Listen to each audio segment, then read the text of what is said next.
Hey guys, so we're back with another video. Today we're looking at the Ukrainian winter snow camouflage over whites, over uniforms, the KMZ. So we'll show it off in better detail outside, but this is the basic pattern of it. You can see just white with little green blotches on it. These are standard issue for the Ukrainian military. This particular one is mine. It's issued to me.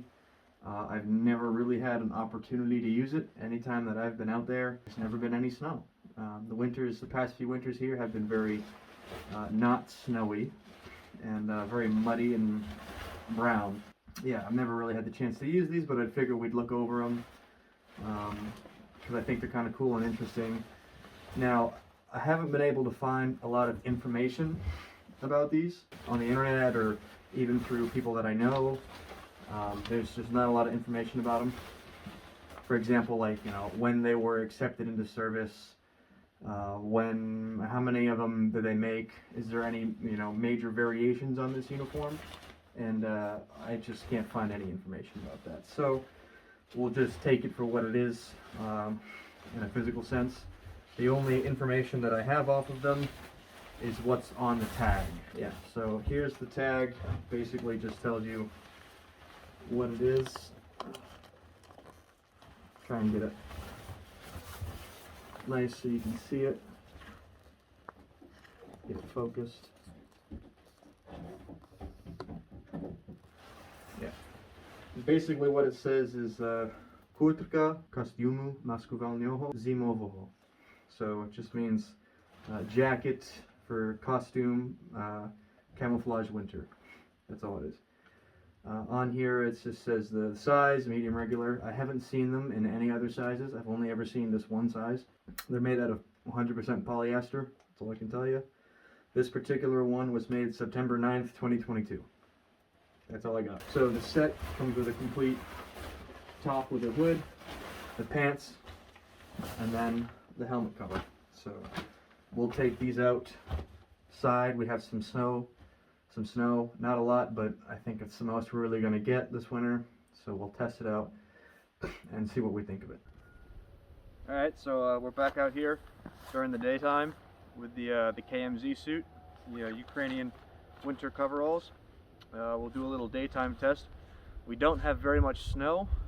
We haven't been getting a lot of snow this winter, so we'll have to make do with what we got. I don't think we'll really get much more than what we have now. So yeah, we'll go over real quick some of the features of this suit.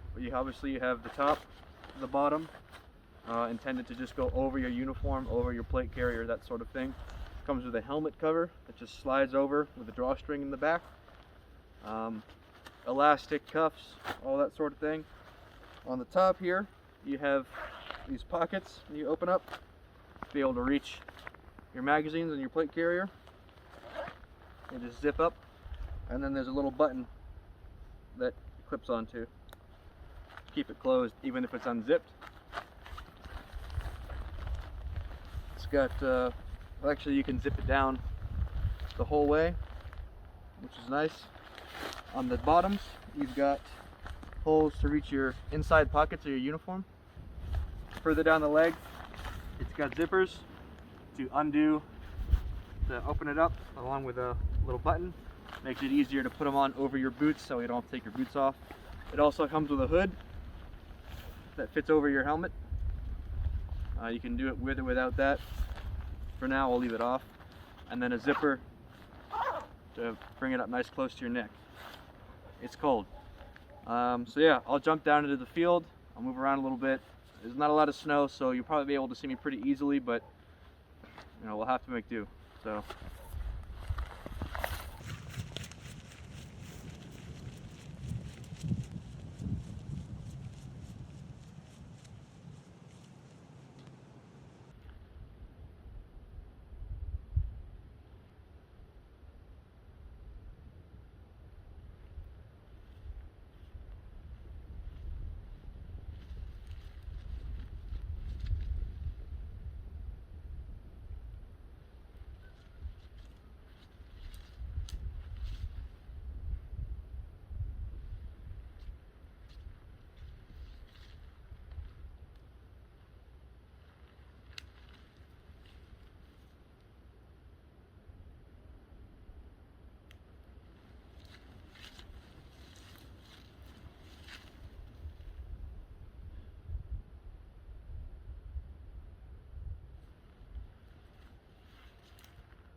Alright, so just a quick little test. Again, not so great snow conditions, but it is what it is. These uniforms are very white when they get issued out. Usually the winters here are very muddy. They're not usually very white. These tend to get dirty pretty quickly, but I think it helps camouflage you better if there's mud on them. You know, little bits of dirt, that sort of thing. But yeah, that's it.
And there's a little bit of testing, a little bit more trees and such.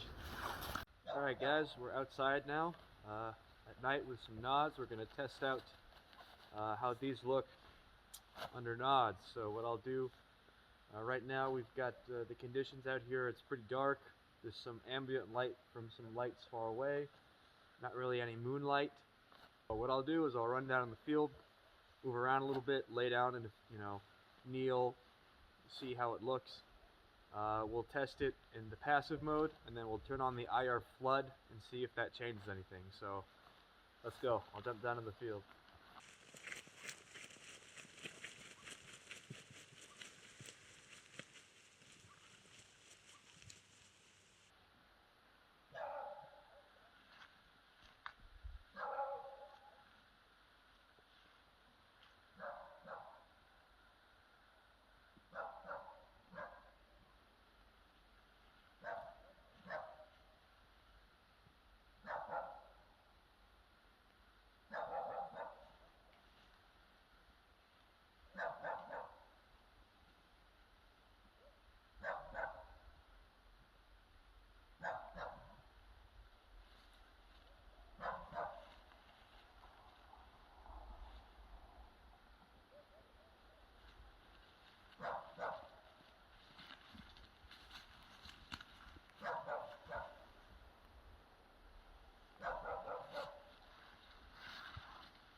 Alright, now we'll test it with the IR flood.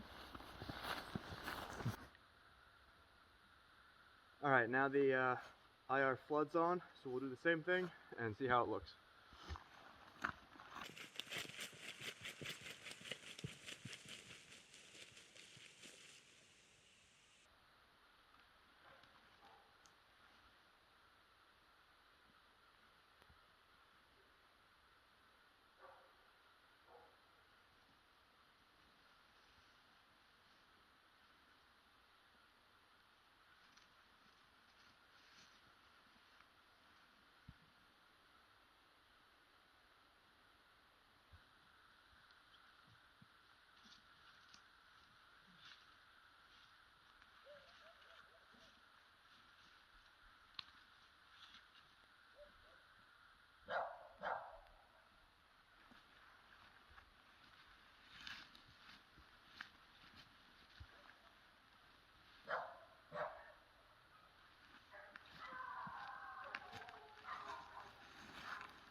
Alright, that concludes our nighttime section of the test.